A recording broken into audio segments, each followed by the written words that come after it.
How's it going, guys? It's Red, and in this video I'm going to be showing you guys a super powerful high difficulty shotgun setup that you guys can be using right now in Back 4 Blood. But before we get into that, if you're new here to the channel, make sure to leave a like on this video and subscribe for more awesome Back 4 Blood content just like this. Also, make sure to check out the link to my Discord server. It's going to be down in the description below. You guys can use it to find teammates to play Back 4 Blood with, so if you guys are in some dire need of teammates, make sure to come check out the Discord server. And without further ado, I hope you guys enjoy the video.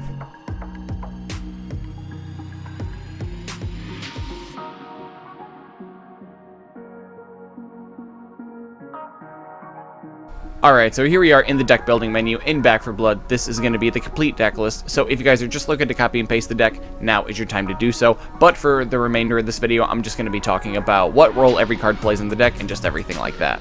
Now, before we actually get started with the deck list itself, I do want to say that this is not going to be like the no aim down sights mag coupler type build that just does like super reloads and just doesn't aim. This is going to be the aim down sights version of shotguns. I think that version is just better in the game right now. But if you guys want to see a mag coupler, no ADS version, just make sure to leave a comment down below and I'll make sure to do it for you guys. Now, for the first category in this deck, we're going to have weak spot damage. And to start it off, we're going to have hyper focused, which is going to give us plus 50% weak spot damage, but minus 40% move speed while shooting or melee attacking. Next, we're going to have reckless strategy, which is going to give us plus 30% weak spot damage and minus 5% damage resistance as the downside. And to round off the category, we're going to have ridden slayer, which is going to give us plus 20% weak spot damage.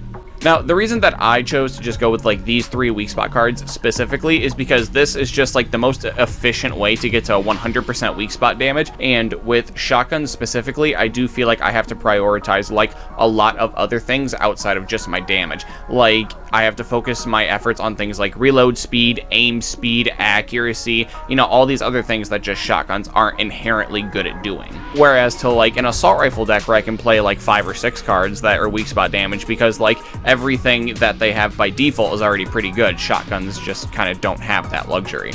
And the next category in the deck is going to be reload speed. And to start it off, we're going to have scattergun skills, which is going to give us plus 40% reload speed with shotguns. Up next is going to be cold brew coffee, which is going to give us plus 15% reload speed, 25% aim speed, weapon swap speed, and use speed. Up next is going to be wide mouth magwell, which is going to give us plus 30% reload speed and minus 5% damage resistance as the downside. And to round it off, we're going to have ammo belt, which is going to give us plus 50% ammo capacity and plus 15% reload speed. Now, scattergun skills is honestly like pretty much the entire reason that I chose to like not go for the mag coupler build. Like I do think that scattergun skills is like pretty much the only reason that like the ADS version is better than the not ADS version, because I mean you're just losing 10% for just so much advantage when it comes to like aiming, because like there's just a huge gameplay difference between the two decks, and I feel like the game just gets a lot easier when you can actually aim your gun.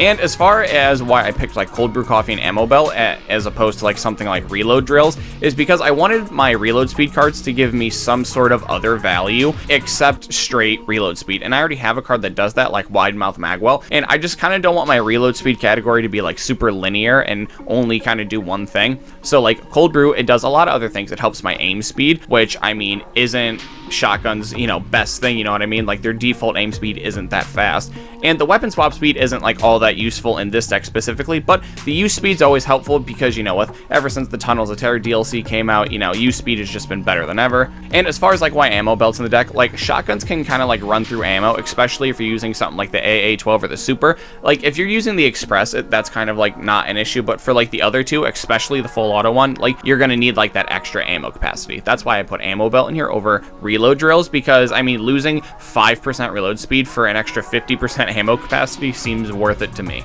Now up next is going to be our damage category, and to start that off we're going to have silver bullets, which is going to give us plus 10% bullet damage and plus 15% effective bullet range. Up next is going to be large caliber rounds, which is going to give us 7.5% bullet damage and plus 200% bullet penetration.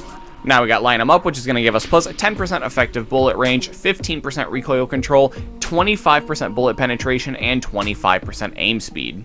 Up next, we got front sight focus, which is going to give us plus 20% accuracy, plus 10% weak spot damage, and plus 15% aim speed. And to round off the category, we're going to have shredder, which is going to say each bullet hit causes the target to take 1% increased damage for 3 seconds, stacking up to 15%. Now, as far as why I picked like all these damage cards specifically as opposed to like all the other ones, I just think that these ones are the most synergistic with shotguns, and I think that these just help what shotguns want to be doing the most. Like Silver Bullets gives you effective bullet range, and shotguns, you know, don't really have that great of an effective bullet range by default, so this is obviously an all-star in the deck. We're playing stuff like large caliber rounds for the bullet penetration, and I mean, shotguns with no bullet penetration are absolutely garbage because your entire shell is just going to get stonewalled by a single common. And when you're playing something like a shotgun, you can't really afford to, you know, go 1-for-1 with the Ridden. Like, you need to be able to like blow through multiple common with just one shot, especially if you're using something like the Express that only has like, you know, 8 shells per mag and you got like 50 Ridden coming at you. Like, that's just not where you want to be.